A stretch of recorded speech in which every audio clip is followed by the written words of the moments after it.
Together the production, we were trying to figure out the best way to tell the story, and in doing that I found myself looking at various different pieces of music, lots of different songs about African culture and African American history and culture, and I came upon a strange word that I hadn't heard before. It was a type of tree called a Baobab tree, and not being familiar with this type of tree, I looked it up. And the more I researched the Baobab tree, this mother tree of Africa, the more I became interested in using it as a part of the story that we wanted to tell. The Baobab tree is one of the main trees that you'll find in Africa. It's one of the first trees that actually inhabited the planet.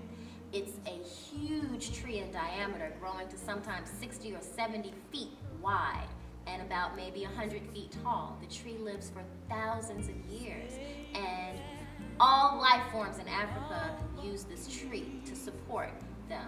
There are animals that use the tree, the fruits and the bark of the tree for food. People use the tree to make rope and soap and medicines and drinks and food for their families.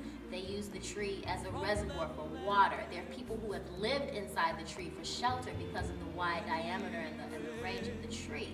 I knew it had to be a focal point as a part of our story, and because our story was going to be about a journey that went back to the past, the tree seemed like the perfect feature because it could hold thousands of years of history, seeing that it lived for so many years.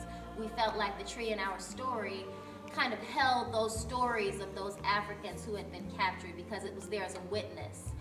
The tree is also, in traditional African cultures, used as a central meeting point for the people. Sometimes it's used in religious ceremonies. So having been a witness of all of those things, all of the times when communities gathered to talk about the things that they needed to talk about, to mourn the deaths and to celebrate the lives of the people that come into their villages, we knew that this tree was going to be an important part of our story.